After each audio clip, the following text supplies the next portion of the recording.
Bueno, ¿cómo estás vos? Empecemos antes que nada, después de Bueno, todo lo que viviste. hoy en particular cansada, pero la verdad estamos muy emocionados. Fue para mí particularmente cuando me subí al escenario ver tantas fotos Es increíble esto, ¿eh? de- Mirá lo que es. ver tantas fotos de mujeres, hombres y niños asesinados, nuestros muertos en democracia, tan ignorados con tanta sed de justicia.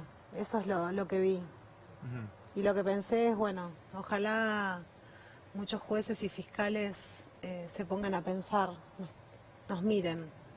Esto, pienso en la cantidad, en los cientos de miles que te están viendo ahora del otro lado, en cada pueblo, en cada casa, en cada barrio.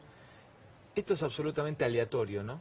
Esto es una ruleta que gira todos los días y vos tenés un número asignado, te toca o no te toca. Lamentablemente es así. Lamentablemente es así, lamentablemente es así. Obviamente en principio es muy difícil porque uno obviamente se siente culpable como todas las víctimas. Hay un primer momento en que decís qué hice, dónde fui, por qué lo hice, cómo lo hice. Y la realidad es que te vas dando cuenta que lamentablemente te tocó de esa manera, que no pudiste haber hecho absolutamente nada para evitarlo, y el camino que viene después es muy difícil. Es muy difícil y eso es lo que buscamos hoy con la convocatoria, lo que ¿Por buscamos qué el camino es difícil, Caro, después? El Más camino allá es de todo lo difícil que por... ya se sabe, ¿no? Que es por el dolor mismo, No, pero... obviamente, eso es lo primero. Pero después tener toda una justicia que vos ingenuamente pensás que va a estar de tu lado, del lado del que le pasó algo malo. Se hace engorroso, ¿no? Eso es otro punto Se hace también. muy engorroso, se hace muy engorroso porque es una... Bueno, vos fijate esta cantidad de gente, o sea, esta es toda gente que no tuvo justicia. Y tu caso porque se hizo absolutamente de todos. Sí, Y yo tu siempre, caso, siempre cuento que cuando me empecé a encontrar con víctimas, transcurridos los años, no es que yo me levanté de la cama y salí a pelear, porque esto no es así. Cuando me empecé a encontrar con víctimas y todos me decían qué suerte que tuviste, para mí eso fue lo más chocante que me pasó, que me digan a mí qué suerte que tuve con lo que me había pasado.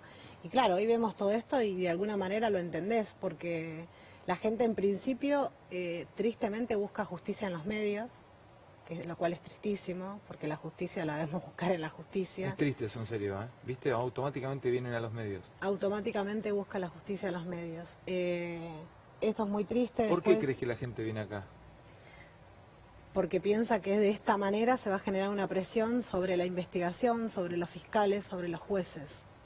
Después, obviamente, tuve un fiscal que trabajó brillantemente, fueron apresados, también eran conocidos, o sea, era una banda que hacía salideras, no era la primera vez. ¿Están presos? Hoy están presos. Están presos. ¿Cuántos años le dieron?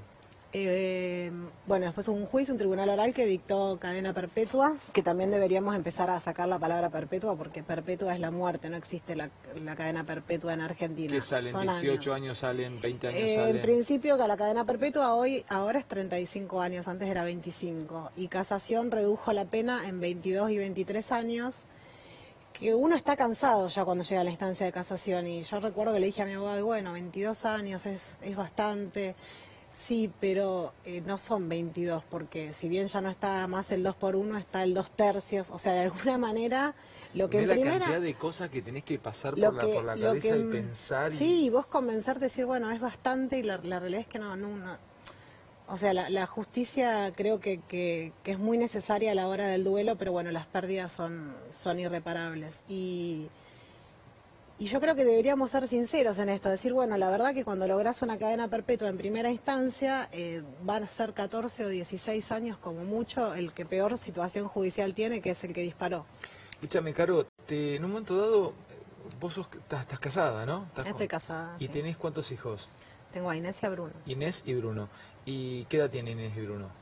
Inés tiene 5 recién cumplidos y Bruno tiene 2. ¿Y habías pensado en un momento, se habían ido del país? No, Eso no. fue una versión que corrió, Sí, pero fue es una mentira. versión que corrió, pero no, nunca pensé en irme del país. Yo necesité mucho a mi familia, necesité mucho a mis amigos, necesitaba ese juicio. Yo me pasé 2 años obsesionada con el expediente. Por supuesto que con leer. tu vida tiene un antes y un después, está claro, Sí. pero tampoco podés, por ser mamá y porque tenés una vida por delante, si bien no podés dejar de lado esto, tenés que criar tus hijos y tenés que seguir. Sí. Ahora bien, yo me planteaba tratar de sacarte si hay un secreto o una manera de cómo vos pudiste salir adelante.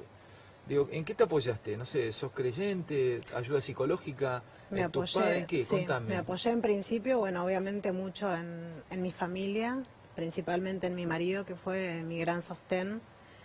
Necesité mucho de los afectos, o sea, de ninguna manera, imagínate, poder irme del país necesitando tanto a mi gente. Y después es muy de a poco, o sea, son duelos muy difíciles, porque son muertes totalmente antinaturales y muy traumáticas. Y después es de a poco. Recuerdo que obviamente yo hacía terapia antes y a mi psicóloga le debo gran parte de estar acá hoy de pie. Que me dijo, bueno, hoy no podemos pensar en un futuro de ninguna manera, vamos a pensar en cosas pequeñas, vamos a pensar en que el domingo vas a ir a comer un asado a lo de tu hermano. O sea, obviamente para mí no había ningún futuro en ese momento. Y empecé así, de a poquito, con mínimos planes y después yo necesité, obviamente, yo necesitaba tener un hijo, quería que algo me ate los pies sobre esta tierra porque sentía que ya no los tenía atados acá y Inés vino a atarme los pies. ¿Qué te pasó, Caro, cuando...? Porque yo creo que hay declaraciones que duelen y que hacen mal, ¿no? El otro día cuando la escuchás a Cristina, no sé si la escuchaste a Cristina, desentenderse de los últimos años y dar un mensaje a la sociedad que la culpa de la inseguridad es de este gobierno o que son las cuestiones económicas que lleva adelante el gobierno de Macri. ¿Qué te pasó internamente? La realidad es que yo no lo escuché, me lo comentaron y me lo preguntaron. La realidad a mí me resulta, yo siempre digo que en los últimos años no se, ni siquiera se nos tuvo en cuenta como víctimas de la inseguridad, o sea, no se nombraba la palabra inseguridad.